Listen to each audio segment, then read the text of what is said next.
Hello, thank you for joining us for the Equity in IDEA Contents of the Final Rule webinar. My name is Ruth Ryder. I'm the Acting Director of the Office of Special Education Programs in the Office of Special Education and Rehabilitative Services, and I'm joined by my OSERS colleagues Michael Gross and Rochelle Davis. Today we're going to be talking through the rule related to significant disproportionality, the Equity in IDEA final rule. We're going to start with an overview of the rule, talk briefly about the standard methodology, talk about data reporting, and then inform you about ways that you can submit questions about the Equity in IDEA rule. So part one of the presentation I'm going to be doing, and I'm going to be talking at a high level through information related to the final rule. And then Michael and Rochelle will be providing more detailed information. So looking at the data related to racial and ethnic disparities, the IDEA 618 state reported data, a collection related to local education agency maintenance of effort and coordinated early intervening services, shows us that roughly 2 to 3% of districts are identified each year as having significant disproportionality. And this number has been relatively consistent over the several years that we have been collecting these data. In 2013-14, 75% of LEAs identified with significant disproportionality were in only 8 states. 25 states identified no LEAs with significant disproportionality. And of the states that did identify LEAs with significant disproportionality, only 10 identified in one category of analysis, and only 4 states and 1 entity identified LEAs in all 3 categories of analysis. Looking further at the IDEA 618 state reported data, Black or African American students are twice as likely to be identified as having an emotional disturbance, and over 2 times as likely to be identified as having an intellectual disability.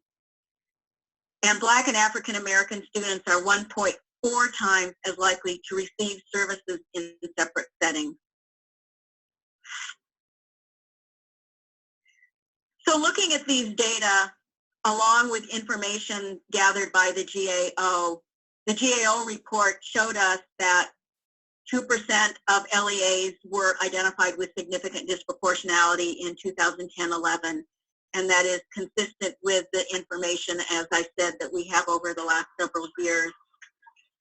And they further noted that the discretion that states have in defining significant disproportionality has resulted in a wide range of definitions that provide no assurance that the problem is being appropriately identified across the nation. And this was a report that the GAO issued in February of 2013. We began at that point in OSERS to look at developing a rule to implement a standard approach as recommended by the GAO, a standard approach for states to implement in looking at significant disproportionality. In March of 2016, we published a notice of proposed rulemaking, which was out for 75 days of public comment. We received over 300 comments, and they came in from a wide variety of our constituents, from SEAs and LEAs, parents, advocates, researchers, associations, and organizations. We analyzed the comments very carefully and prepared the final rule. Looking at the Equity in IDEA final rule, the final rule package includes an executive summary, which is a very helpful overview of the rule, and it is the first few pages of the rule. It talks about the effective date of the regulations, which I'm going to talk a little bit more about. It includes an analysis of all of the comments that we received and any changes that we made based on the comments. And as I mentioned, we reviewed the comments very carefully, and all of the comments that we received are addressed in some way in the analysis of comments and changes. It also includes a regulatory impact analysis. And then finally, at the end of the package is the actual rule, which is the last 10 to 12 pages of the reg package. Moving on to effective dates.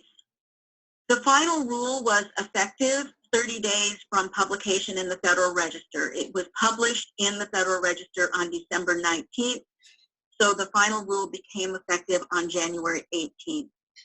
But as noted in the final rule itself, states must fully comply by July 1st, 2018, which means that states have 18 months to prepare to implement the rule. They have an opportunity to work with their state advisory panel and to carefully consider how they are going to implement the standard approach. In looking at the standard approach, let's talk a little bit about the methodology. The statute requires states to annually collect and examine data to determine whether significant disproportionality based on race ethnicity is occurring in the state and LEAs of the state with respect to identification of children as children with disabilities, including identification as children with particular impairments, placement of children in particular education settings, and incidence, duration, and type of disciplinary actions, including suspension and expulsion. So this is a statutory requirement. The final rule sets out a standard approach or a standard methodology for states to use to determine if there is significant disproportionality. And it requires that states examine data using a risk ratio, or if numbers are small, an alternate risk ratio analysis. And you're going to get more information about this. As part of the standard methodology, states must develop, based on advice from stakeholders, and that includes their state advisory panel, a reasonable risk ratio threshold, a reasonable minimum cell size, and a reasonable minimum N size. And I'm going to talk a little bit more about the cell size and N size, and then you will hear more about that from Michael and Rochelle. The final regulations establish a rebuttable presumption, and what that means is that if a state chooses numbers that are at or less than these numbers, then we assume that it is acceptable. The final regulations establish these rebuttable presumptions for the cell size, which is the numerator of the risk ratio analysis. So the numerator of no greater than 10, and a minimum N size, which is the denominator or the comparison group of no greater than 30. So it assumes that those numbers or less are reasonable. The standard methodology also builds in several flexibilities for states. In addition, for states having the flexibility to establish their risk ratio threshold, their cell size, and their N size, they also have the flexibility to use up to 3 years of data before identifying an LEA with significant disproportionality. And an additional flexibility is to not identify LEAs if they are demonstrating reasonable progress in lowering the applicable risk ratios in each of the 2 prior consecutive years. When an LEA is identified with significant disproportionality, the state is required to provide for a review of policies, practices, and procedures, looking to see that they comply with the requirements of the IDEA. LEAs are also required to publicly report on any revisions, and they need to make sure that that public reporting is consistent with the FERPA requirements. So moving on to taking a quick look at comprehensive coordinated early intervening services. LEAs that are identified with significant disproportionality are now allowed under the final rule to use comprehensive CEIS to serve students ages 3 through grade 12 with and without disabilities.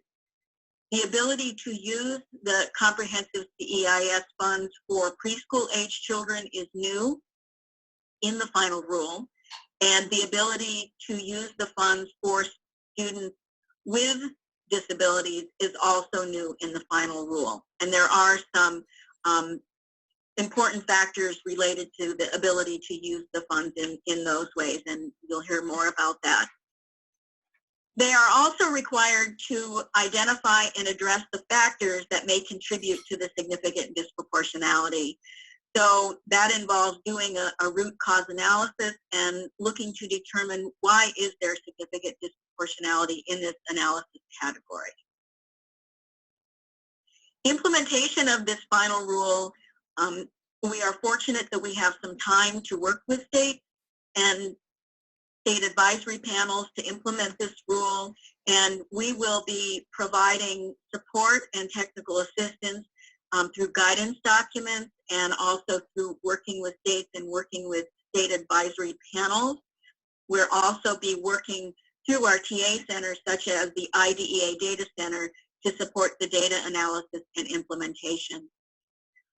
I'm going to turn it over now to Michael Gross, who's going to provide more detail on the standard methodology.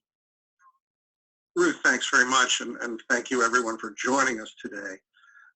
If you have looked at the PowerPoint slides, you'll see that there are probably too many to jam into a short presentation on the standard methodology, and that's deliberate, actually. The idea is not that I'm going to be reading the slides to you, but that I'm discussing the essential elements of the standard methodology, and the rest are for your reference now and in the future.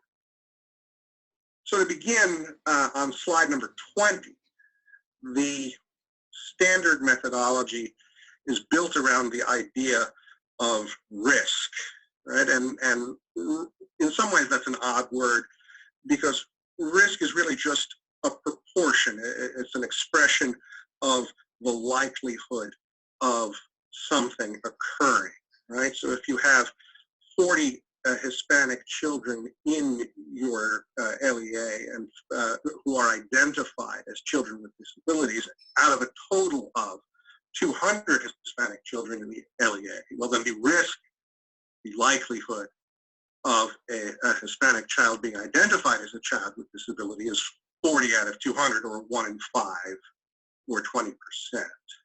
And from that notion of risk, then, we build the rest of the standard methodology.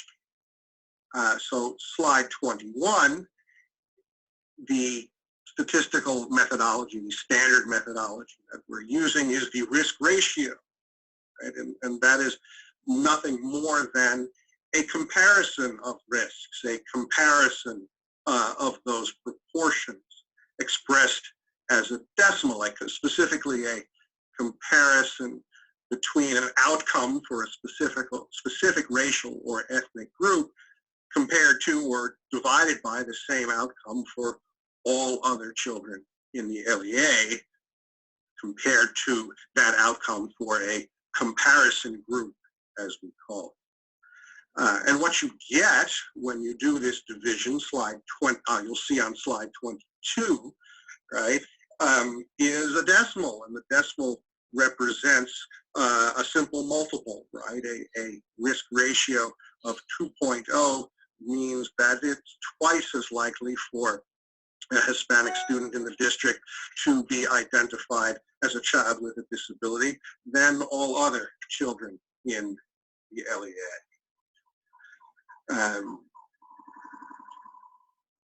That's the basic proposition. Now, IDEA does not define when a disproportionality, a likelihood of some amount, right, is significant, right?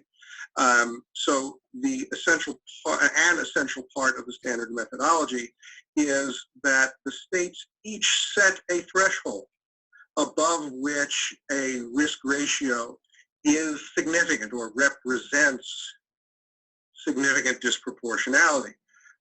And it, as Ruth mentioned in her part of the presentation, this choice of the threshold of the risk ratio threshold is left to the states to be made in consultation with the stakeholders, including the state advisory panels. That choosing a risk ratio threshold raises a number of practical questions about how you actually implement the standard methodology once you've chosen. The first question, slide 24, is how many risk ratios thresholds do you have to select? And the answer to that is 14. Slide 25, one for each of 14 categories of analysis. Now, these are the same categories of analysis that states are analyzing now, or were analyzing under the prior regulations, except for placement in a regular classroom between 40% and 79% of the day. That's been eliminated.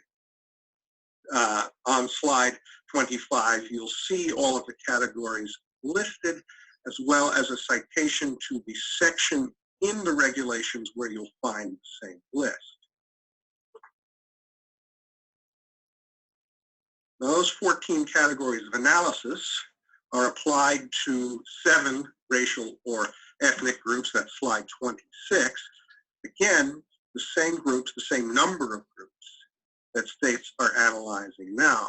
So in total, 14 by 7, right, there are 98 risk ratios to calculate for each LEA in the state.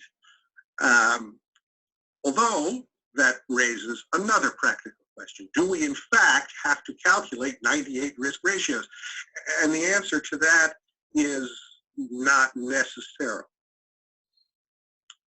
There's no such thing as an ideal statistical measure of disproportionality. There's no magic measuring bullet. Every measure is going to have its limitations. And we were quite conscious of the limitations in the risk ratio method. And so in particular, we were conscious of the fact that risk ratios and the results they represent can be volatile, especially when you are looking at small populations, right? That is, small changes, the addition of a few children to one group or another, can produce large changes in risk ratios that aren't significant. And so we built in a way to address this, slides 30 and 31. Ruth mentioned them before, and we called them the minimum cell sizes or the minimum N sizes, right? The top and the bottom of the risk ratio fraction. And if you look on slide 28, they're actually labeled as such, right? And so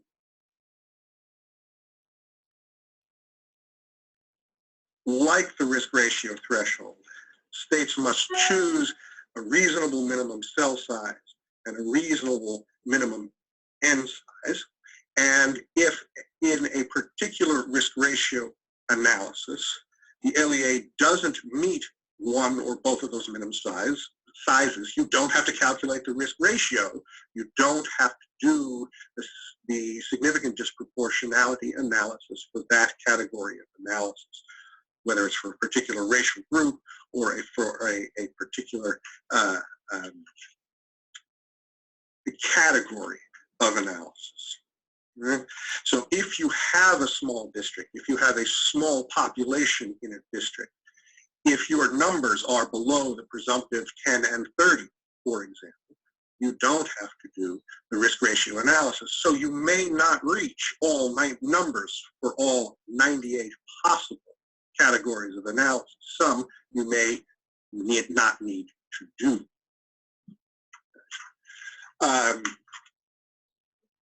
The standard methodology, slide 33 and 34, deal with small numbers in another way as well, and that's the use of the alternate risk ratio. And the use of this applies in a particular circumstance, right? If the comparison group in the risk ratio doesn't meet the minimum cell size or n size, right? If the comparison group, that is all of the other children in the LEA, is too small, then you simply use the number of all other children in the state instead.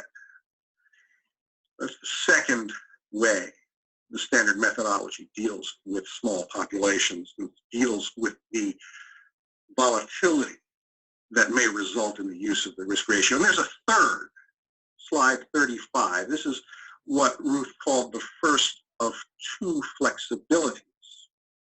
We've called it variously the consecutive years flexibility, or the multiple years of data flexibility. Slide 36, right? While a state has to analyze its LEAs for significant disproportionality every year, under this flexibility, the state doesn't have to make a determination that the LEA has significant disproportionality, even if the LEA is over the risk ratio threshold in a given year. That is, the state can decide that it will find significant disproportionality only if the LEA's risk ratio is above the risk ratio threshold for 2 or for 3 consecutive years, right? Your thinking being quite simply that being over the risk ratio threshold for 1 year may not mean or represent anything significant at all, whereas being over the threshold for 2 consecutive years or 3 consecutive years is a more reasonable indication that something may be amiss. And finally, the last element in the standard methodology is the second of the 2 flexibilities, and this is slides 37 and 38. This we call the reasonable progress flexibility. And this is another situation where the state does not have to make a finding of significant disproportionality if the risk ratio is above the risk ratio threshold, as long as the risk ratio has been decreasing over the last 2 prior consecutive years. Now, how much it is decreasing is left to the determination of the state. A reasonable decrease made in consultation with stakeholders and state advisory panels, right, will allow the state has the option to leave well enough alone. The thinking being, why mess with something that's working if there are systems in place to address a disproportionality that the state believes is significant and problematic. It may take a number of years for the solution to bear fruit. So let's not interrupt this, let's let it work. It also gives, this flexibility also gives the state the option to set a definition of reasonable progress that will allow it to address the most significant disproportionality statewide. So that's it for the summary of the elements of the standard methodology, and I will turn it now to Rochelle for a discussion of data and data reporting. Great. Thank you, Michael. And again, thank you to everyone who's joining us today. If you could please advance to the next slide. We have spent some time today talking about what is significant disproportionality, what's the new rule, and what is the standard methodology and how we calculate it. What I want to spend a little bit of time with now is what goes into that standard methodology, what data supports it, and what data will be necessary to report to the department. As with any change, we can expect that there will be some tweaking to the collection and reporting of data, but it's very important that we are going to try to keep it as minimal as possible. To this end, OSEP is still working through the full implications of data collection. The really good news about this, though, is that states already provide the majority of the necessary data and information to ED already. Some things that we do expect may have some slight changes. We anticipate that the maintenance of effort and coordinated early intervening services collection will have some edits in the coming years. As Ruth already mentioned, we have the implementation of comprehensive CEIS, which is different than how it's reported in MOE CEIS collection now. And so there will need to be at least some of those changes along with different issues there. Also, we are looking at an additional collection vehicle in order to collect the required pieces of information that were addressed in the final rule, specifically needing to make sure that we know what states are using as their risk ratio thresholds, what their thresholds are for cell size and N size, and the number of years of data that they're using. You would please advance the slide. As I noted earlier, the data that will be used to support these calculations is already reported to the department.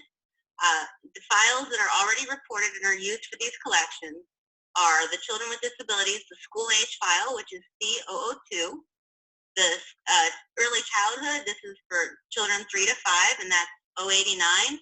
Both of these files have the child count numbers, so the number of children by disability, and then they also have the number of children with disabilities by educational environment.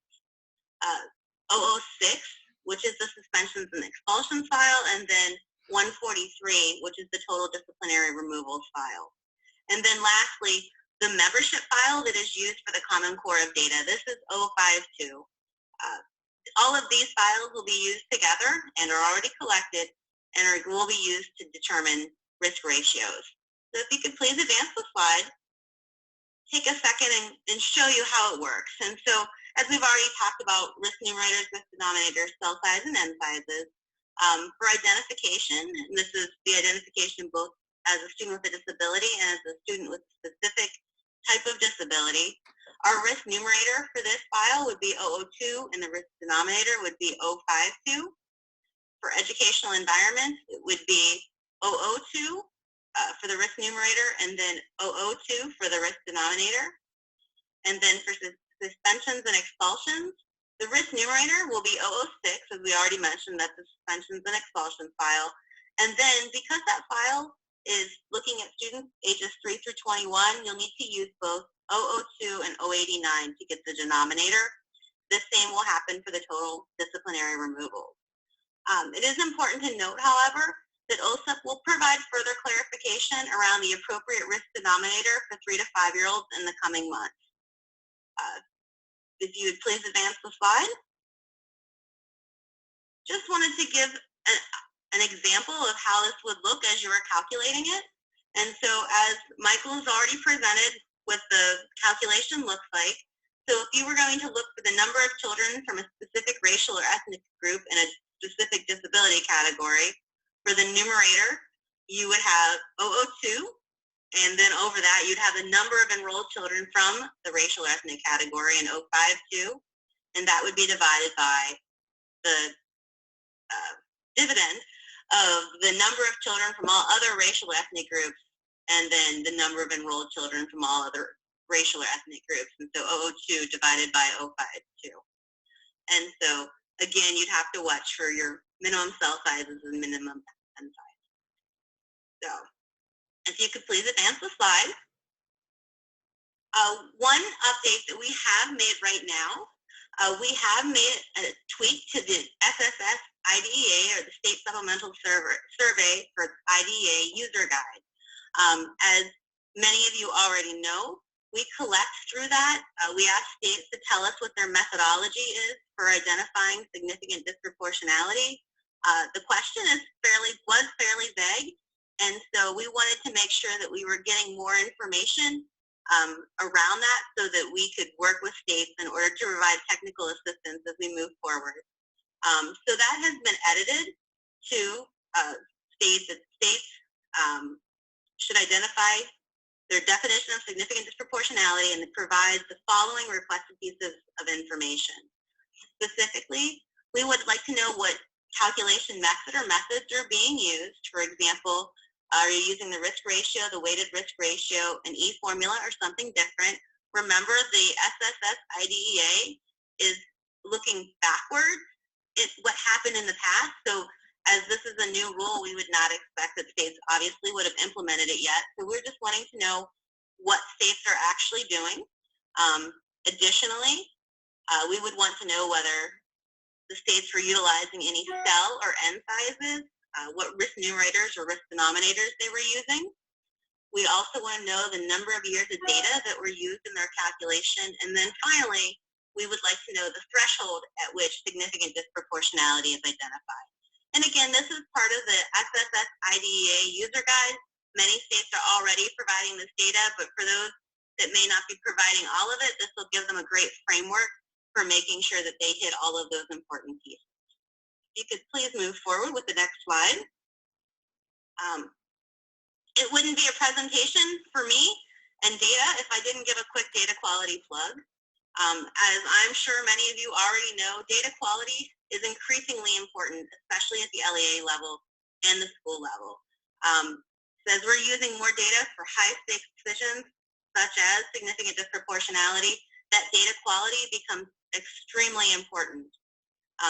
One way to look at and to improve your data is to make sure that we're building in more sophisticated edit checks as data is coming into the state. Additionally, increasing the role of strong metadata and metadata collected for the data check. So comparing those two to make sure that what we expect to see is what we're getting. But I do want to make sure that we point out that state data quality has been improving over the past several years. And some of those great lessons that have been used to improve this state data quality can be used to improve the LEA level data quality, so that we're making sure that when we're making these decisions based on regarding significant disproportionality, that they are being made on the best data possible. So that is my data plug. And if you could please move forward to the final slide. Thank you. I would like to take this moment again to thank everyone for joining. If you have any questions related to significant disproportionality or this webinar, we would please ask you to email those questions to significantdisproportionalityrule@ed.gov. And again, thank you for your time. Have a great day.